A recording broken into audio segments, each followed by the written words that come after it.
So, thank you for coming to the Severe Weather Mini Producer Workshop. Okay, so while we're here, we're in the midst of severe weather season. We've had a couple days already so far where severe weather has played a role. So we just want to make sure everyone's on the same page. It's a good refresher because we all want to make sure that we're doing severe weather correctly, that you guys want to know that you're doing the severe weather that we want you to do. Hey, what's the expectation here? So we're going to talk about when to get on TV, how long to stay on TV, how aggressive we need to be, and also probably the most interesting part, or the most beneficial part for you guys, is that we have a list of video sources that you can use not only on in a severe weather situation, but on a day-to-day basis that you can have, and like, hey, here's a lot of weather cameras, so you can pop up how you can take them. So that should be a good resource for you guys to have. So why is this thing important? Weather reporting on local television can affect more than just the way people dress for the day. A severe storm plowing through town is urgent. It demands immediate attention. You want a meteorologist you can trust. You want live radar. So this is the importance of what we're doing on a daily basis. So who are we? Fox 59 is your weather authority. That is our brand, and we own it at any possible time.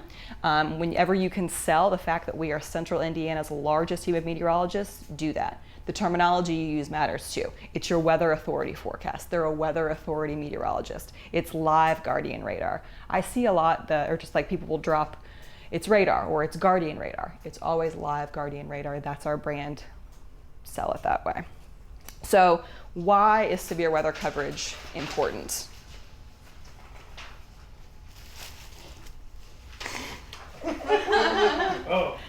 Say words and I'll give you life-saving information. That's why you don't move ahead in the slide. Peanut butter. Why else?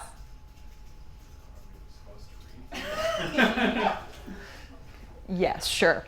So why is severe weather coverage important? We provide life-saving information. This is truly what we're doing, affects people's lives and how they take shelter, when they take shelter.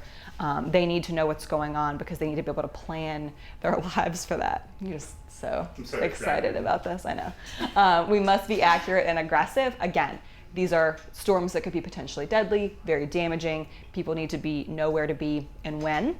It must be urgent and understandable. We have to be clear about what's happening. When you're planning what your coverage is, when you're planning where to go next in your show in a severe weather situation, always remember what's now, what's new, and what's next. It's okay to repeat information. It's okay to say the same thing in a close period of time. You can't say it enough that, hey, there's a tornado that's right here, right now. You have to be paying attention, or a severe thunderstorm that's going on. And don't just tell me, show me. So we want to be able to help tell the weather story with not only your audio, but with your visuals, whether that's radar, whether that's live pictures, whether that's a live reporter out on the scene. Show me whatever you can. So what is the difference between a severe weather watch and a severe weather warning? Something that's actively touched down. Like, for example, if it's a tornado warning, it's actually already... It's been spotted. It's been spotted, made landfall. Okay. Or conditions Dark are right chocolate for it sandwich is a to great happen.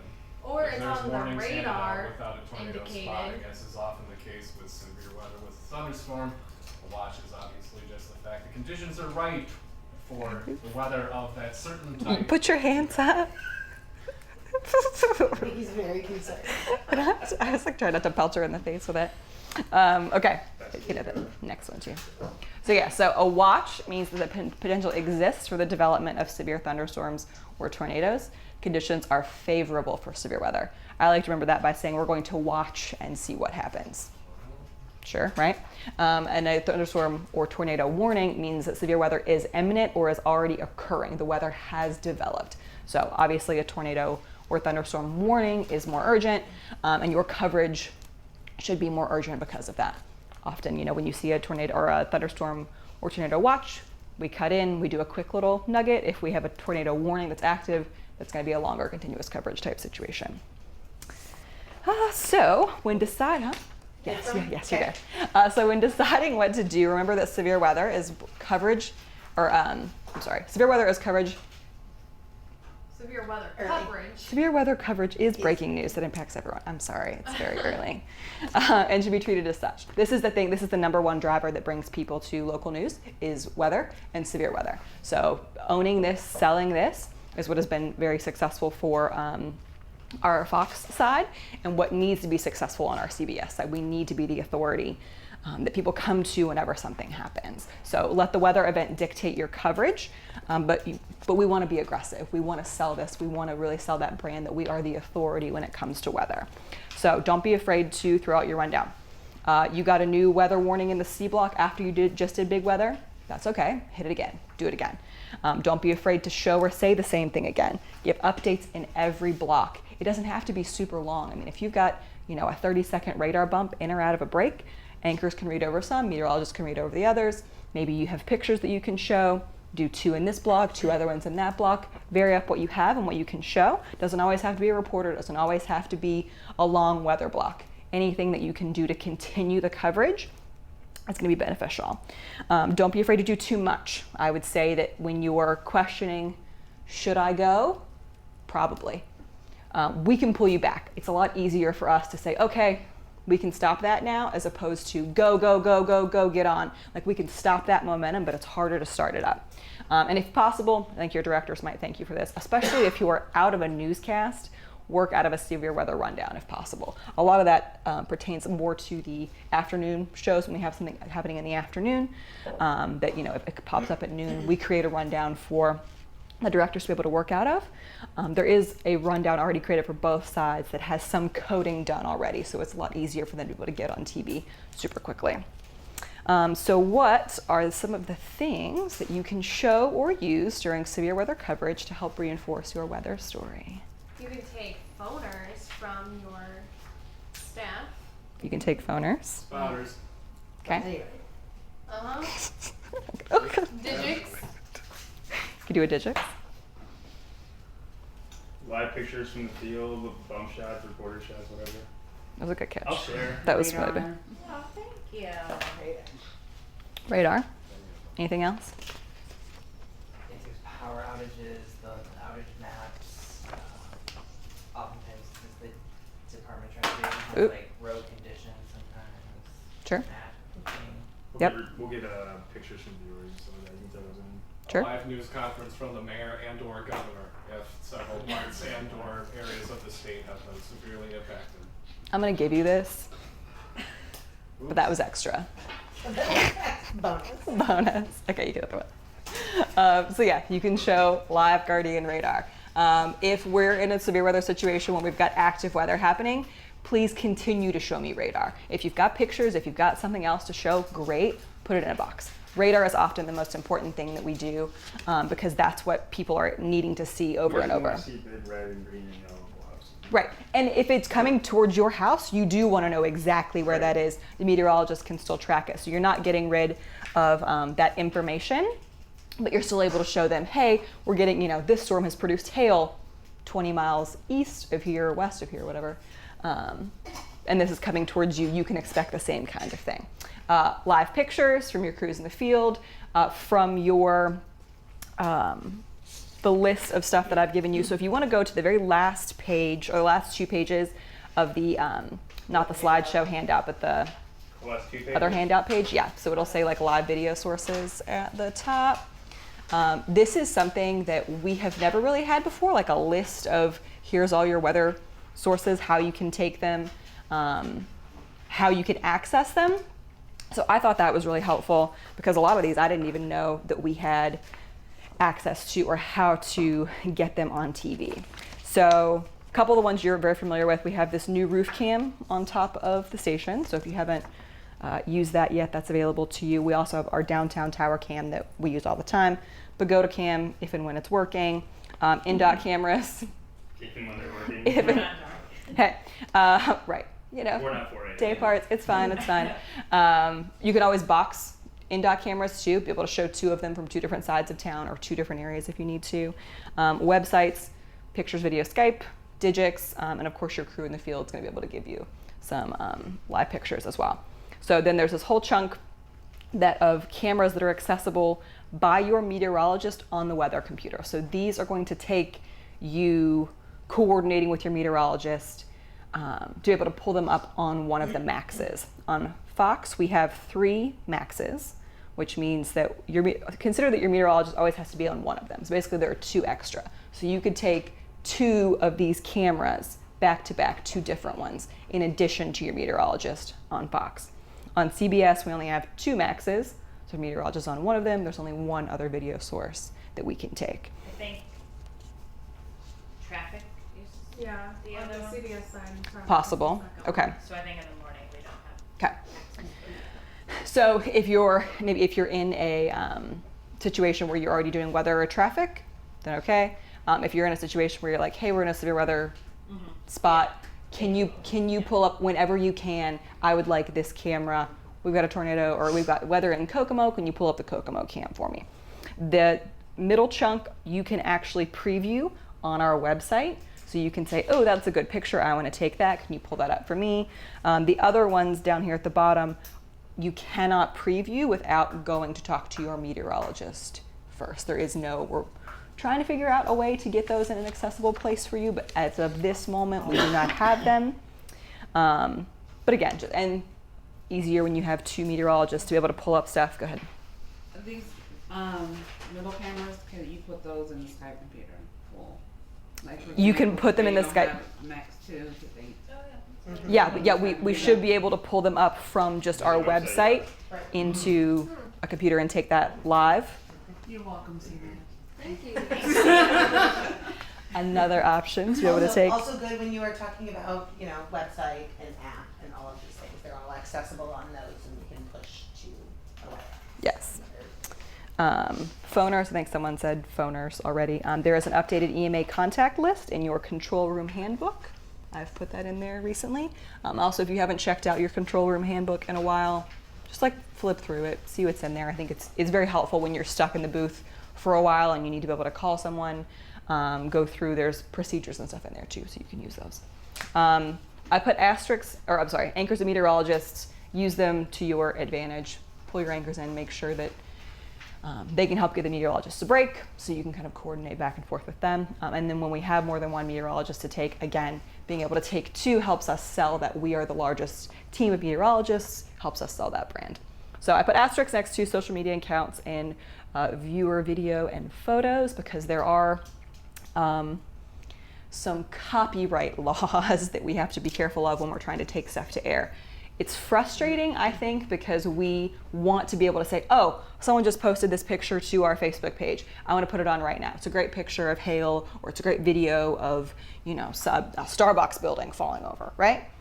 The best way to approach this is to use the pictures and video you have permission to use, okay? That's the baseline law, or the baseline rule. Use things you have permission to use. But there are some things that are considered low risk versus high risk photos, right? So Joe Blow, who sent us a picture of the hail in his backyard, low risk that it's a copyright infringement situation. He's not going to come sue us and tell us that he wants $1,000 to run this picture. Also low probability that it's a fake.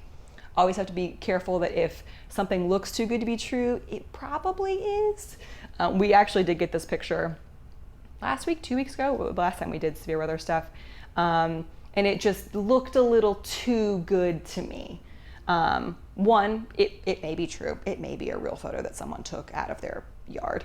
But it also looks really high quality, so it's a probability that could be if it's real, it may be a professional photographer. Again, high risk that they would come after us for copyright infringement. Even if they post the picture to our page, or someone posts the picture they posted, people take stuff and share it all the time. So just use your good judgment when it comes to this stuff. That If somebody asks a meteorologist and tweets it to them, they still have to ask if they have permission to use it on Fox and CBS.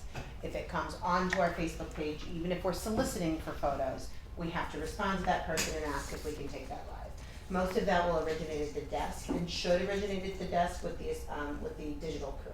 If you are all in the middle of it, as soon as they start seeing pictures, they're firing out requests. If you see something you don't think the desk has sent, either send it to the desk or ask permission yourself, and once you get it, send it to the entire newsroom. It's the whole ZZ list so that we all know. But it sounds really ridiculous when you're saying, well, they sent it to me, why can't we take it on TV? That does not protect us. There's not even a caveat we can put on our social media pages saying, if you post something, we can use it. It won't protect us if somebody comes back and be like, I didn't actually give you permission. I posted it, but I didn't give you permission. Last year we did get caught in a situation where it was during the Kokomo tornadoes, and somebody posted on our page, and it was shared and taken live on TV, and it was not at all the Kokomo tornado. And we actually got fined a significant amount of money for using somebody's professional photo. It happens, they're out to get us, everybody is out to get us, and they want their dollars. So that person purposely was trying to get us to use their photos so that they could then sue? I don't know if that's actually the case, but as soon as they saw it pop up on TV, they're like, oh, that's my photo. I didn't give you permission to use that. And I think it was, what, $2,500?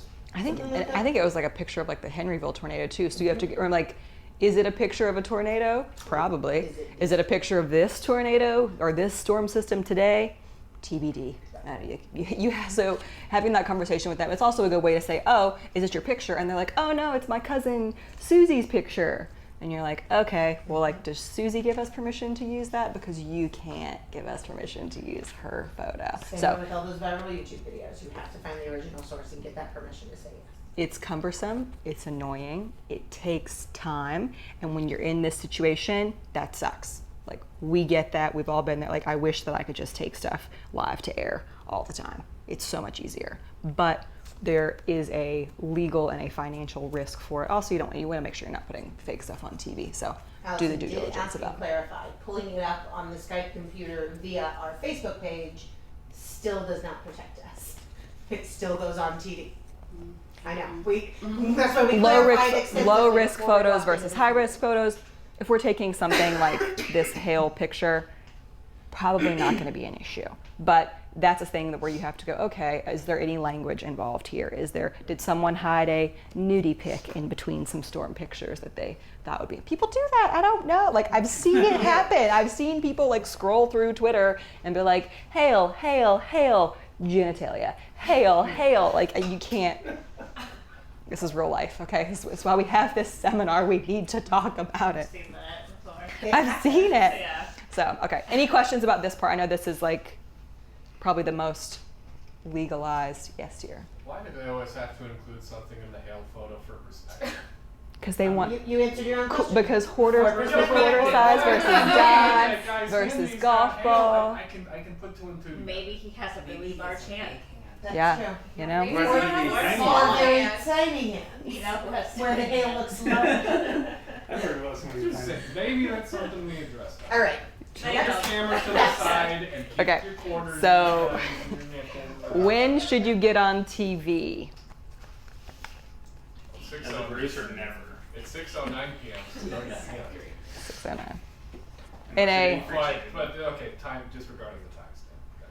So when should you get on TV and how long should you stay on TV? Both of those are laid out in the severe weather guidelines that you all read before coming in here. Yes. I Yes. did, Yes. yes. Okay, great. Thank you. That's a good like refresher. Honestly, I hadn't read it in a while, and I went back through and I was like, oh yeah, that. Okay, got it. These are not hard and fast rules. There are times when one of us will come to you and say, hey, we got to get on TV. And you're like, but that's not what the guideline is. And we're like, okay, but like we have to get on TV. Like, these are not black and white. They are guidelines. They are there to help you help plan your coverage, tell Master Control what you plan to do. Obviously, these things change. If you're looking at, sometimes the warnings don't actually, or the watches of their warnings aren't telling you the accurate picture of what's actually happening. If you've got a damaging tornado somewhere and the potential for more of them, even if it is in Tippecanoe County, we're probably going to want to get on TV and stay on TV, even though that's not necessarily what the guideline would say, okay? So just make sure you read through those, understand them, and then you can help make an educated decision based on that. You have to talk to Master, say give us control. Yes. Make sure you let Master know, like, hey, we've got things happening, we've got things coming. I want to be on TV. When can I be on TV? I want to be on TV right now. How can I do that? They may say, I've got a break that you got to wait to come out of. Give me 3 minutes. Then you may say, hey, my boss just told me that I have to be on TV right now. Break or no break. Let us on, let us on. It takes, I don't know, a minute. Like, it takes time for them to be able to push things and move things around. So the more heads up you get for them, the quicker that you'll be able to get exactly what you want when you have things in place to I have not reviewed the guide very recently myself, but it talks a lot about going on when there's imminent danger in the metro, in the donut counties, right? But when we think about donut counties, one thing to keep in mind, we've also got Kokomo, Muncie, Bloomington, bigger cities that are not in Columbus, that are not necessarily in the donut, that will treat like a donut city, essentially. But they're So- high population, Yes. so in those cities, they're hot zips almost. Like consider any place that you'd be like, oh, that city's a big deal. People know that. We would want to be able to pay attention to that. Okay, next one. So your toolbox. We have tried to give you as much stuff as possible. This workshop was one thing. The handouts that you all have, the how-to guide in your style book, the control booth binders. There's a ton of stuff in there. Your live source handout, Digix, T-Video. I used T-Video for not a severe weather. No, it was weather. Super easy. But Tim O'Brien sent us some cell phone video of like a roof that had been pulled off a senior home, and that was super easy to get on. So I thought I was able to turn that around a lot faster than I thought I would even be able to. Skype and your phoners. So there's a ton of stuff that you all can be able to use, and we want to make sure that you're prepared. Do you have questions, comments, concerns, anything that we didn't address that you would like to address? No? A lot of this sounds like no-brainer information and things that we do often, but there are too many times on every single shift, every single day part where we're like, should we go on TV? What are we doing? What do we got? What do we, and there's this initial panic until we get into the groove, right? So I think the whole purpose of all of this and the whole reason we're doing this mini workshop specifically right now is because here we are in the height of severe weather season, and we just need to feel confident about going on TV. If you are concerned about whether or not you should do a cut-in the middle of the night, do a cut-in. Do it over programming. Don't cover up commercials unless you absolutely have to. But if you feel like you need to do a cut-in, get on TV and do a cut-in. Don't, like you said earlier, don't feel afraid to be aggressive with weather. For Fox, it is the brand. It is the brand that they have built, or that, it took years to build up the Weather Authority brand. And for CBS, we have to let people know that we're going to be there and we're going to be consistent with them. So it's being aggressive on both stations, but being aggressive for two very different reasons. But the guidelines are all the same. Again, if you go big or go home, like, we can pull you guys back. Bump in, bump out. Like, you're not going to probably do enough weather. Weather is the biggest driver. It's the absolute biggest driver for mornings. I think it's something that we know, but we have to keep back of our mind all the time. Personally, I would apologize for going too big on weather, then apologize for not going big enough. You'll get chewed out for not going big enough. We'll be like, ooh, right? Ease it up a little bit if you don't. Because it's easier for us to be like, hey, next time, maybe don't go on. Be like, okay, well, I went on. Like, you told me to go. Right. Fair. We'll remember that. Okay. We told you to go. So, okay. Anybody else? You have one last piece of candy? No, I had two. I'm good. Do you get permission for that photo? Is that Nope, that is- That's a no. Nope. That's a no. That's an photo. absolute. I took that from the internet. It definitely belongs to someone that Should never either make TV. took it or like photoshopped it. But I mean, that is a rather convincing landscape of the scrubland of Indiana. I don't have any of that. I should have put a cow in all here right. though. Give me 2 minutes. I'm going to get this picture. We're going to settle this debate once for all. We're gonna be done with it. Question, Okay. Yes, dear. About tornadoes confirmed, not confirmed by NWS. So do we say tornadoes been sighted or spotted? Hasn't been confirmed, like Funnel cloud is like, so in the Okay. situation of let's say it's 8 o'clock in the morning, right? And we've seen rotation. We've seen someone in Hendricks County says a tornado touched down. It ruined my barn. It destroyed it. I've got damage all over. We say it appears to have been a tornado. It's a possible tornado. What was reported as a tornado. We cannot definitively say it's a confirmed tornado because the National Weather Service hasn't been out there to Sometimes confirm it it. takes 24 hours. Right. Sometimes it takes a week for them Right. to really look at the damage, especially those EF0 ones will take longer for them to confirm because they're like, EF0 or straight line winds. Right. They're not going to want to call it a tornado unless they have to. So Yeah. I would say in the middle of weather coverage, you are never going to actually have a confirmed tornado touchdown. Rarely. Kokomo, okay, that was a tornado. I mean, like, That was a tornado your before it meteorologist was is going to be able to say, this appears to be a tornado. all the indications on this radar show me this was a tornado. So like they can say that. So not saying that you can't use the word tornado, but just kind of give yourself a caveat of appears to be likely, possible. That kind of thing. The biggest difference I see when the sirens run and when they start calling tornado warnings, especially in the metro area, these are weather spotters that are witnessing rotation typically. And then you'll get our meteorologist who is sitting there and I do not see rotation in the actual weather situation. On the radar, there's no rotation. It's a severe storm, but that's when you see people spotting like tail clouds that aren't tornadoes, Okay. but they're faster to issue those warnings and watches in the metro area when people are spotting potential storms because it's the metro. So those are the ones I think you probably need to be most careful with. Anything else? I don't think so. Thank you guys for coming and Well, participating. For the snacks.